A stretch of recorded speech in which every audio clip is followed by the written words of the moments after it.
Changes to the focus of autism at research at a national level. With a 300% increase in cases over the last 20 years, Health and Human Services Secretary Robert F. Kennedy Jr. called it an epidemic. He doubled down on that stance at a Senate committee hearing last week. He says new research will focus on environmental factors, with answers expected by September. WMAR 2 News' Christy Harper spoke with some stakeholders in the autism community to get their thoughts. Cause and effect. The cause of a medical issue affects the type of treatment a patient will receive. But with the nation's top officials changing the focus of research into the cause of autism, some families are concerned it will lead to drastic changes and not necessarily for the better. Cristina and Marc Easton of Baltimore have a 5-year-old son named Ellis. Where's the moss patch, Ellis? He's like a lot of 5-year-olds, excitedly exploring his world. He sometimes sings to communicate how he sees our world, something his parents are tuned to. Spinning in the circle. Back in 2021, Ellis was diagnosed to be level 2 autistic with generalized developmental delays. But Ellis's parents quickly saw that label doesn't really pinpoint his struggles or his abilities. Level 2, I mean, that can mean different things in different contexts, right? And they knew that made a difference in what kind of help Ellis can receive. There would be some enormous difficulties in his life as a result of lack of supports and just, rooted in people's ignorance. Navigating care for Ellis has been a challenge.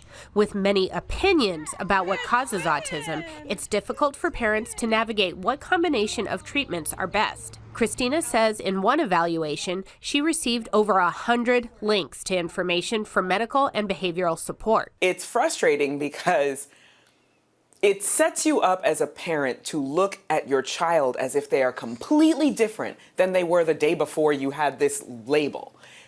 He's the same kid he was yesterday. Dr. Walter Zarodny is a clinical psychologist who has spent 20 years working with the CDC to help identify the scope of the disorder. Which led us to develop a strategy for autism screening to be done with young children.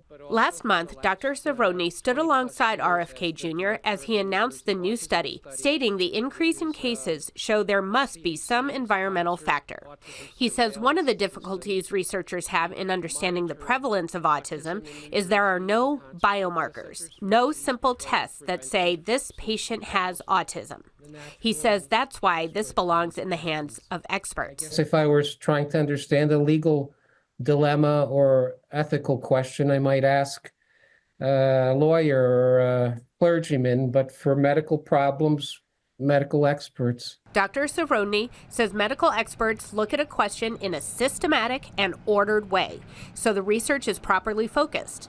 He says it's also important to have medical peers review those findings. Substantiated with high quality evidence, and that opens the door to criticisms and improvements. In his own work, Dr. Zarodny says he has seen evidence that environmental factors are affecting gene expression over time, creating the behaviors known as autism.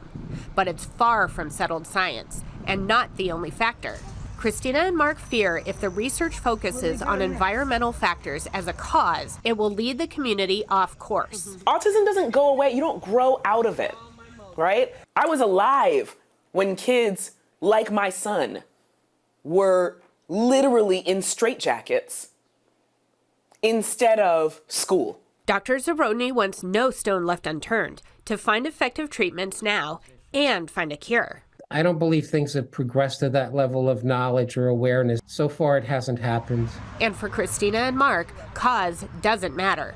What matters is the care Ellis receives now. It doesn't matter because it's happening. It's going on. And we need to take care of this child every day and perhaps beyond. The ideas need to be rooted around support. In Baltimore, Christy Harper, WMAR 2 News.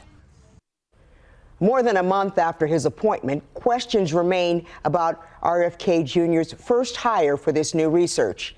Initially, it was reported that David Geyer, a known vaccine skeptic without a medical degree, was found to be practicing medicine without a license by the Physicians Board of Maryland, that he'd been brought on to lead the research. However, in a recent Senate committee hearing, Kennedy denied this. We did not hire David Geyer to manage autism research at HHS.